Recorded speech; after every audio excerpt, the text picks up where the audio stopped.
What if I told you that at 85 years old, I live completely alone? Not because I have no one, but because I can. I cook my own meals, carry my own groceries, handle every detail of my day without a caregiver, without medications, without needing anyone to hold my hand. And I know what you might be thinking. You must have good genes. But that's not it. I don't have elite genetics. I didn't win the health lottery. What I do have are 5 morning habits that have kept me strong, mentally sharp, and independent while others my age rely on walkers, prescriptions, or someone else's schedule. These habits aren't complicated. They don't require gym memberships, expensive supplements, or waking up at 5 a.m. In fact, they're so simple you might laugh. But it's exactly that simplicity and consistency that makes them powerful. I started these routines when I was in my early 70s. Back then, I had stiff joints, occasional brain fog, and the creeping fear that I was slowly becoming a burden. Then something changed. One by one, I adopted these small practices, and within months, I noticed everything shift: my energy, my clarity, my balance, even my mood. When I went in for my checkup at 83, my doctor stared at my lab results and said, "You've got the health profile of someone in their early 60s. What's your secret?" I smiled. Water, light, movement, thought, and timing. That's what this video is about. If you're watching this and you're over 60, I want you to know it's not too late. You don't have to accept aging as a slow decline. You don't have to fade away or give up things you love or lose who you are. What you do in the first hour of your day can make all the difference between living fully or slowly fading out. And it all starts tomorrow morning. Most people underestimate what happens to the body overnight. While you're asleep, you're not eating, you're not drinking, and your body is working hard, regenerating cells, filtering toxins, keeping your organs running. In the process, you lose nearly a liter of water every single night just through breathing and perspiration. It's silent, invisible, and crucial. But here's the problem. When we wake up, most of us don't reach for what the body truly needs. We go straight for coffee, or black tea, or orange juice. It's a ritual of comfort, not of health. And while those drinks may feel energizing, they often do more harm than good, especially for aging bodies. Coffee and tea are diuretics. Juice, though it sounds healthy, spikes your blood sugar. What your body actually needs first thing in the morning, especially after 8 hours without intake, is clean, absorbable water. This might seem obvious, but for most of my life, I didn't realize the difference that timing makes. I used to start my mornings like anyone else: some toast, a strong cup of coffee, maybe some fruit. But I often felt sluggish until mid-morning. My knees were stiff, my head foggy, and it took effort just to feel fully awake. That changed when I read a simple study summary that said rehydration within 10 minutes of waking improves cellular metabolism and brain performance in adults over 65. It sounded too easy, but I tried it. Since that day, every night before bed, I fill a glass with 16 ounces of room temperature water and add a pinch of natural salt, just enough to balance the minerals and improve cellular absorption. I leave it on my nightstand, and the moment I wake up, I drink the entire glass before I do anything else. No distractions, no emails, no coffee, just water. And I noticed the difference almost immediately. My thoughts felt sharper. The mental haze that used to cling to me until 10 a.m. was gone. My joints moved more freely. I stopped groaning when I got out of bed. The reason this works so well, especially for people in their 60s, 70s, and beyond, is because as we age, our sense of thirst dulls. We don't feel dehydrated, but we are. And that hidden dehydration affects every part of our body, from the way our brain cells fire, to how our joints move, to how clearly we think. A study from Johns Hopkins showed that mild dehydration can reduce brain performance by 27% and raise inflammation levels by over 30% in older adults. That's not just about feeling a little dry, it's about robbing your body of the ability to function. Let me tell you about Eleanor. She was 82, a former school teacher, bright and lively, but struggling with frequent headaches and dizzy spells. Her doctors had run all the tests, prescribed various medications, but nothing seemed to help. One day at our community center, she mentioned that she never drank anything until after breakfast, usually sweetened tea. I shared my morning water habit with her. She was skeptical, but said she'd give it a try. 3 weeks later, she was a new person. No more headaches, her energy returned, and she even took up morning walks again. All because of one small shift, giving her body what it needed the moment she woke up. Now here's the key: the how matters.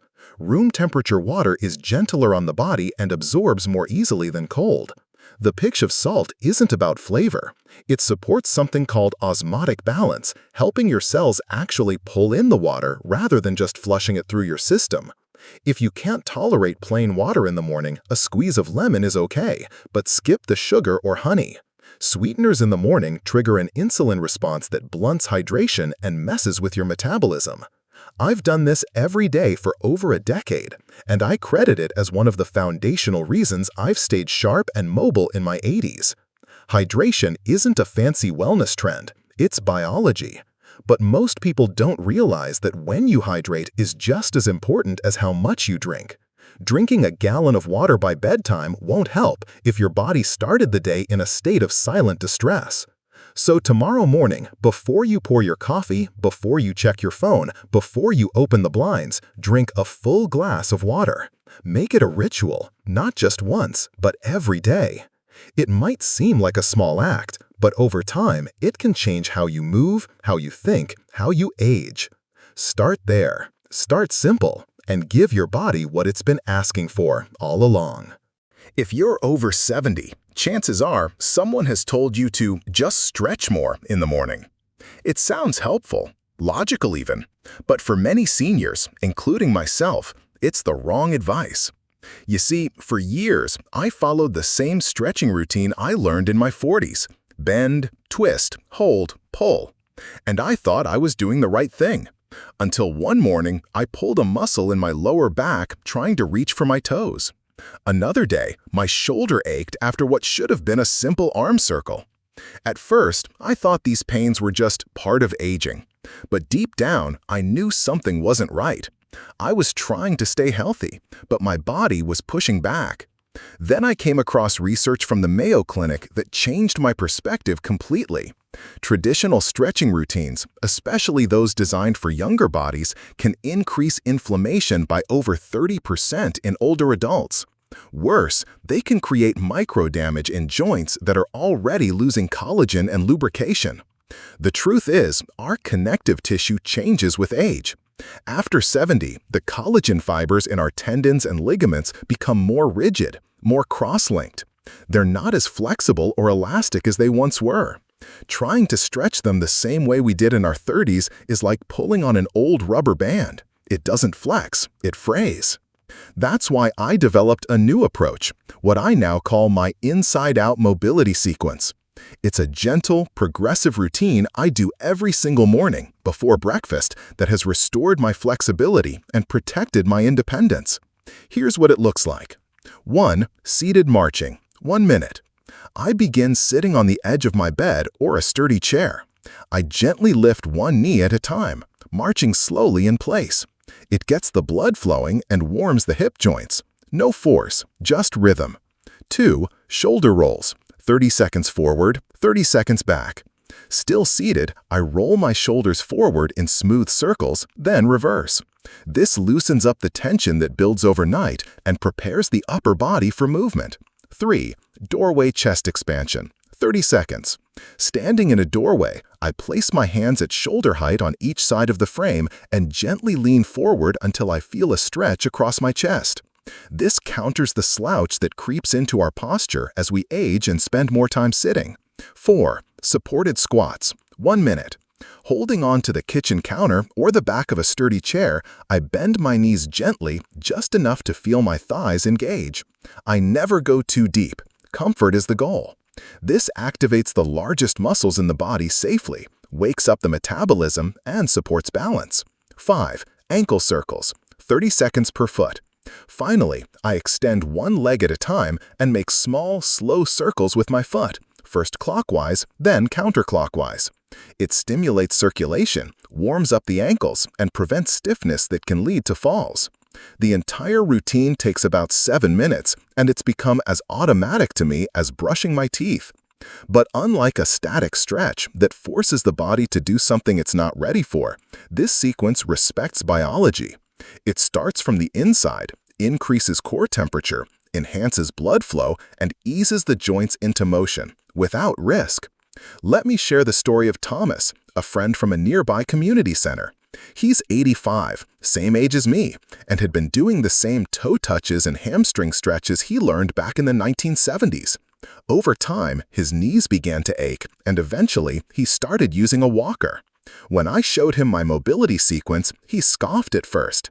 "That's too light," he said. "Won't do anything." But after a few weeks, he admitted something surprising. His pain was down, and he could move more freely. After 2 months, he no longer needed the walker. The key wasn't stretching harder, it was moving smarter. There's a reason this works. Morning stiffness isn't just from age. It's from cold tissue. Think of your muscles and tendons like taffy. They're rigid when cold, but flexible when warm. Trying to stretch them forcefully first thing is asking for injury. But move gently, build heat from the inside, and you give them what they need to operate safely. And here's the best part. After just a month of doing this, I noticed I could get into my car more easily, reach for things on the top shelf, even tie my shoes without huffing or wincing. The little movements we take for granted, they came back. Not because I worked harder, but because I worked with my body instead of against it. Mobility isn't just about exercise. It's about freedom. The ability to go where you want, carry what you need, do what you love. And that freedom begins the moment you wake up. So, tomorrow morning, try it. You don't need to sweat. You don't need a yoga mat. All you need is 7 minutes and the willingness to treat your body like the aging but still capable machine that it is. Warm it, move it, honor it, and it will carry you through your day with strength, not strain. There's a quiet thief that visits most people over the age of 60. It doesn't knock. It doesn't make noise. It just slowly robs you of something precious, muscle. I used to think muscle loss was inevitable, something that came with age, like gray hair or wrinkles. But I've learned that muscle decline, what doctors call sarcopenia, isn't just a side effect of getting older. It's often a consequence of what we're not doing, especially in the morning. Here's what surprised me. Muscle isn't just for strength. It's your body's largest organ of longevity. It helps regulate blood sugar, balance hormones, support metabolism, and prevent injuries from falls. But starting in our 60s, our bodies develop what scientists call anabolic resistance. That means we need more and more precisely timed protein to maintain or build muscle. Most people don't know this. They eat a light breakfast, maybe toast, maybe fruit, and save the big meals for lunch or dinner. But that's a mistake, especially for older adults. Your body's ability to synthesize muscle protein is highest within the first hour after movement, particularly after your morning mobility routine. Miss that window, and you're not just skipping a chance to build muscle, you're actively losing it faster. I discovered this in my early 80s when I noticed my legs were getting thinner. I hadn't changed my routine. I was still active, but I was unintentionally undernourishing my body at the worst possible time. That's when I learned about the protein timing protocol. It's simple but powerful. Consume 25 to 30 grams of high-quality protein within 30 minutes of completing your morning movement. That's it. For me, this means breakfast isn't a formality, it's a form of medicine. Most days, I rotate between 3 simple meals. 2 eggs with sautéed spinach and a bit of feta. Greek yogurt topped with crushed walnuts and cinnamon. A protein smoothie made with whey or plant protein, collagen, and almond milk. Notice what's missing. No toast, no sweet fruit, no sugary cereal. Why? Because combining high glycemic carbohydrates with protein in the morning can blunt the muscle-preserving effects and spike insulin levels, leaving you fatigued and inflamed by noon. It doesn't mean carbs are the enemy, but timing matters. Your body in the morning is like dry soil. It will absorb the nutrients you give it, but if you pour sugar instead of protein, you miss the chance to grow what really matters: resilience. Let me tell you about Caroline. She was 79, strong-willed, and used to be an avid gardener. But over a couple of years, she said her strength just disappeared. She struggled to carry pots, dig into the soil, even lift a watering can. Doctors told her it was normal. You're just getting older. But I asked her one question. What do you eat first thing in the morning? Her answer? A banana and a cup of tea. I smiled, handed her my breakfast routine, and said, try this for 1 month. She did, and at our next community gathering, she lifted a bag of compost with one hand and winked at me. I've got my strength back, she said, and it started with breakfast. There's research to back this up too. Studies from Tufts University's Human Nutrition Center on Aging show that older adults who consume 30 grams of protein within 1 hour of waking preserve significantly more lean muscle over time and experience better mobility and bone density. Not only that, but their energy levels stay more stable throughout the day, avoiding the crash and burn cycle so common in older age. One of the reasons I include collagen in my smoothie is because it supports not just muscles, but joint and skin health, two things that tend to decline together. Collagen provides amino acids like glycine and proline, which are harder to get from a standard diet and are vital for tissue repair. The key is consistency. I've followed this protocol every morning since I was 82, and I'll say this, I don't just feel stronger, I feel anchored, grounded, like I've given my body the message, we're not done yet. Too many people start their day with sugar, caffeine, or nothing at all, and then they wonder why they feel weak, forgetful, or irritable by lunchtime. The truth is, your first meal is your foundation. Build it with the right materials. So, tomorrow morning, after you move, after you hydrate, after you let the light in, sit down to a meal that sends a message to every cell in your body. We're growing, we're healing, we're staying strong. You don't have to eat a steak at 7 a.m., but you do need to prioritize protein and time it right. The first 30 minutes after movement are golden. Use them wisely. Because muscles don't just carry you from place to place. They carry your freedom, your independence, your dignity. Feed them, and they will carry you far. You've made it this far. And if you followed along with each of these 5 morning habits, I want to say something simple. You're already different. You're not just listening to someone's story, you're showing up for your own. You're proving that no matter your age, there's still time to shift, to heal, to grow. I'm 85 years old, and I live alone not because I have to, but because I can.